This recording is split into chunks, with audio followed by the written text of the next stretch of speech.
السلام عليكم ورحمة الله وبركاته أغيارت السودوادة waxaan rabaa inaan ka jawaabo hal su'aal oo soo noqnoqotay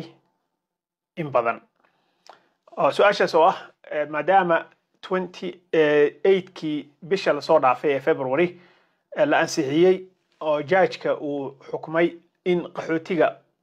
uu Trump ka hor istaagay inay dalkan soo galaan ooda laga qaaday oo uu amar ku soo rogay judge-ka amar u soo rogay judge jooga state-ka Washington ee Seattle magaaladiisa oo US District Court mas'uul ka ahaa maadaama amarkaas uu bixiyay oo ahayd in qaxootiga la fasaxo waxa dad fara badan ay su'aashan ka keeneen maalinkii hore video ayaan ka sameynay oo ku saabsanaa in qaxootiga la fasaxay oo laga bilaabo hadeer dekreetadii uu saxiixay Mr. Trump oo uu ku diidayay qaxootiga inay dalkan soo galaan waxaa ku xigtay in judge US District Court maxkamad fadhiya Seattle Washington ku taala uu ka hor imaaday arrinkaas so 28kii 28kii bishii la soo dhaafay ayuu judge-ka dubaha ku dhuftay in qaxootiga dalkan la keeni karo oo Trump warqadiisa waxba aysan ka jirin waxa judge-kaas uu sheegay in Trump uusan awood u lahayn madaxweyne ahaan oo executive order uusan ku process gareyn karin una ku baasin karin sharci noocaas ah keligii wuxuu sheegay in loo baahan yahay in Congress-ka la soo mariyo oo Congress-ka uu shirka qabto kadib marka Congress-ka ay baasiyaan ilaa sharciga qaxootiga keenistiisa waxaa la baasiyay 1980kii 1980kii ayaa Congress-ka uu baasiyay oo sharci uu ka dhigay so madaxweynaha awood kaligiis uma laha buu yiri ninkan judge-ka ah in uu dadka dhan ka joojiyo in dalkan la keeno qaxootiga oo programkii refugee resettlement programka ahaa inuu hor istaago Donald Trump kaligiis awood uma laha buu sheegay judge-kaas marka dad fara badan ayaa markaan sameynay videogaas dad fara badan ayaa daawaday su'aasha ugu fara badan oo soo noqnoqonaysana waxa waaye ma la fasaxay qaxootigii refugee resettlement programkii marka maanta dhan waxaan ka soo shaqeynayay waa mahadsantiin saaxiibayaal noo sheer galaya waa mahadsantiin waxa maanta dhan waxaan ka raadinayay sababta loo bilaabi waayay programka oo qaxootiga in la keeno loo bilaabi la yahay waxa ii soo baxday marka in shalay iyo daraadba maxkamad la isla joogay oo waxa dawladda federaalka ah iyo Trump waxa suud gareeyay qolyahan la dhaho IRAP la yiraahdaa waxa la yiraahdaa qoladan International Refugee Assistance Project la yiraahdaa waa qolyaha qaxootiga dalkan Mareykanka keena oo resettlementiga u sameeya dib u dejinta actually aan yiraahdo dib u dejinta u sameeya waxaana ay matalayeen qolyahaas Church World Services CWS kuwa la dhaho iyo waxay matalayeen Lutheran Community Services Northwest bay matalayeen oo ay maxkamadda u joogeen so waxa ii cadaatay marka oo aan soo ogaaday reasonka qaxootiga hadda loo bilaabi la yahay oo loo keeni la yahay already waxa waaye lacagtii fundiskii ayuu ka goostay Trump madaxweyne Trump iyo groupkiisa waxay ka goosteen lacagtii qaxoot la siin jiray hay'adaha caawiya qaxootiyada oo qaxootiga keena marka sidaas awgeed dadkii 10,600 ahaa oo flight sugayaasha ahaa qolyahan ayaa tigidka ka soo bixin jiray marka hore oo Mareykanka dhanba dadka keena waxaan xusuustaa CWS waqti hore dad fara badan oo ay keentay ilaa 900meedii waan xusuustaa dad ay keeni jirtay so lacagtii fundska ahaa oo lagu fund gareynayay hay'adaha qaxootiga keena dalka Mareykanka ayaa wuxuu ka hor istaagay oo ka hold gareeyay lacagihii fundska ahaa so case-kii maxkamad ayaa xukuntay oo tiri judge federaal ah oo US District Court Circuit 9 ah ayaa xukumay in qaxootiga laga hor leexdo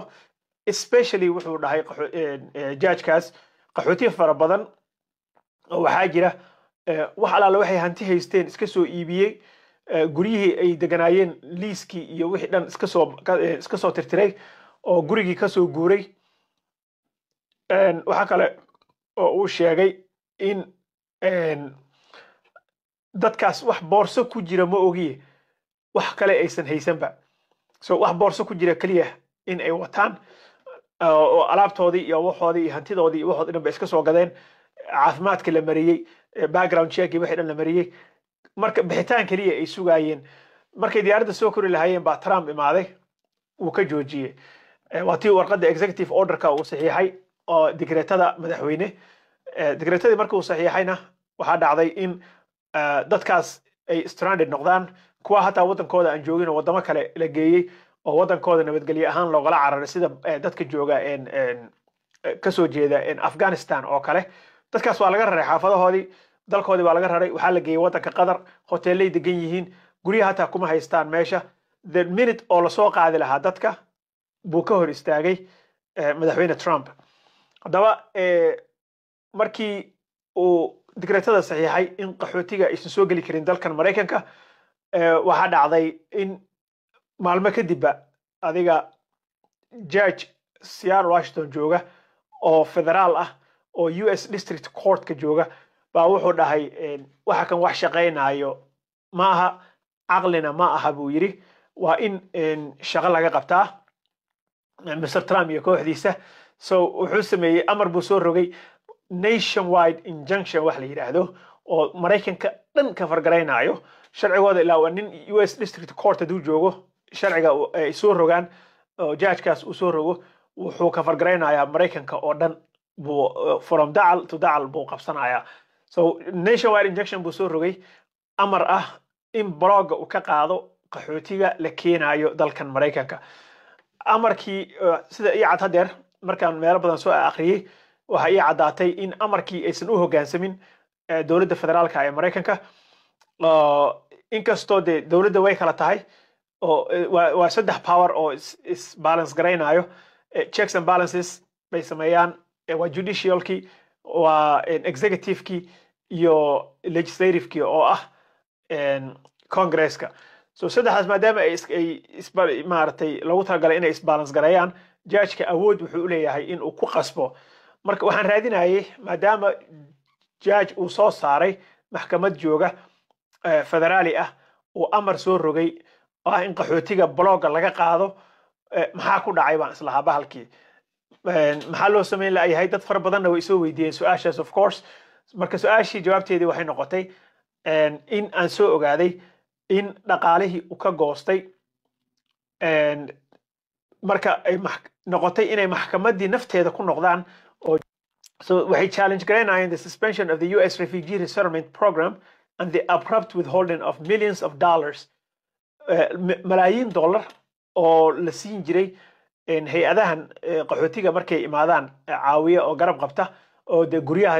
meelay degaan siiya oo lacagteeda soo dhaweynta siiya oo tigidka ka soo bixiya ilaa qof qaxootiga lacag ma haysta waxna ma wate so dadkaas ayay lacagihii buu ka goostay marka lacagihii ka goostay waxa hadda ay codsanayaan emergency hearing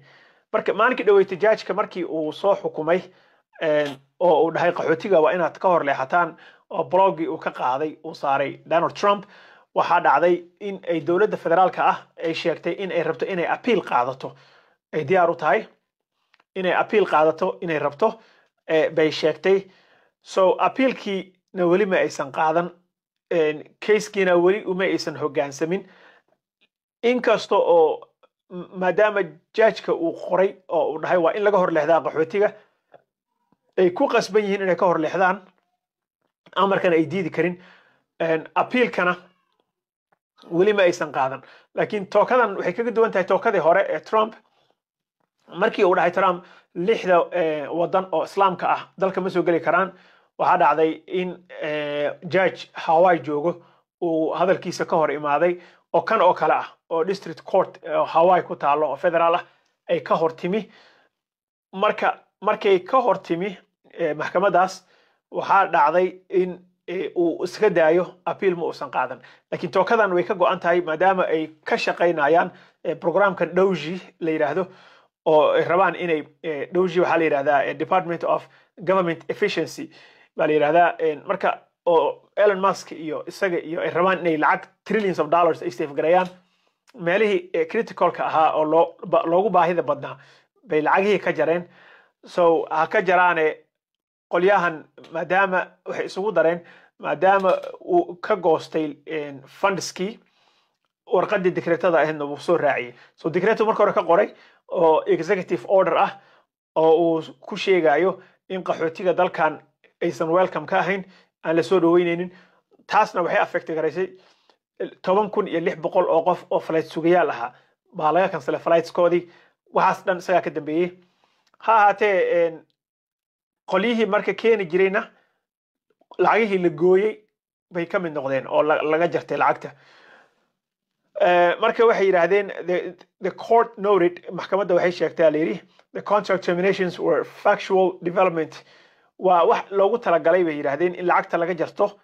hay'adahan in ay waxay cadeynaysaa bay yiraahdeen in aysan ahayn qaxootiga joojinta uu joojiyo Trump wax temporary ah ilaa waxay sheegayeen marka hore in programyada dowladda federaalka ah ay joojinayaan sabab la xiriirta inay rabaan lacag inay save gareeyaan kow iyo tan labaadna waxay sheegeen in ay rabaan in ay 90 days 90 maalin ay hold galiyaan wax kasto dadka meel kasto lacag ay ku baxaysayna lacagihii ka jaraan si ay lacag u save gareeyaan bay sheegeen laakiin hadda waxay u muuqataa buu yiri lacagtan dadka laga goostay hay'adihii qaxootiga keenayay iyo qaxootigii oo la bloogay waxa ii muuqato dhahay judge-ka in ay tahay sheekadan sheeko oo 90 days ama 90 casho 3 bilood ka badan last garaynayso inay noqonayso baa ii muuqatay buu yiri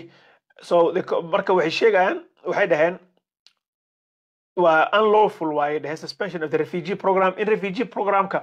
madaxweynaha uu suspend gareeyo oo uu joojiyo waaba sharci darro buu ku doodayaa judge-kan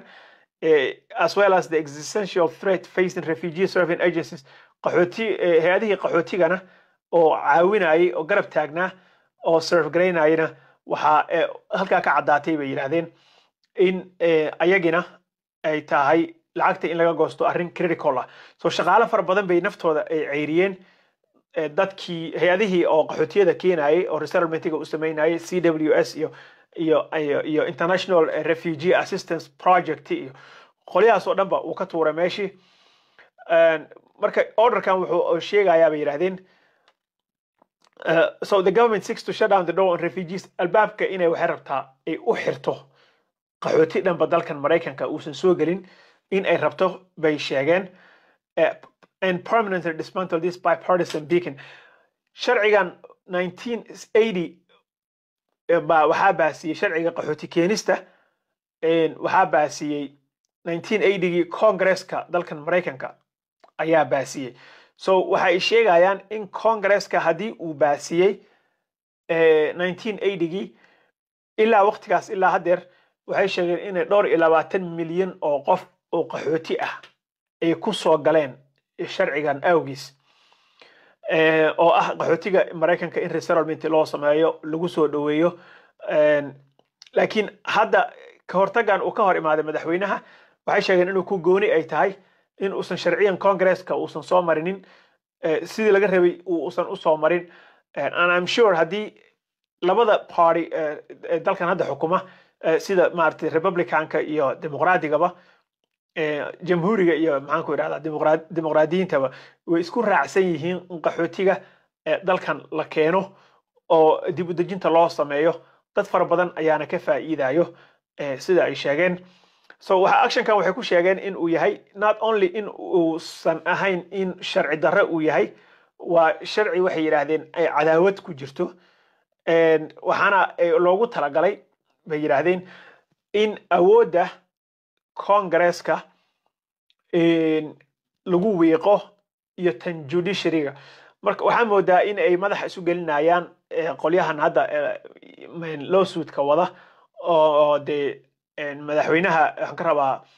kasoo horjeeda oo maxkamadda la aaday waxay rabaan inay madaxa isu geliyaan madaxweynaha iyo congreskii baasiyey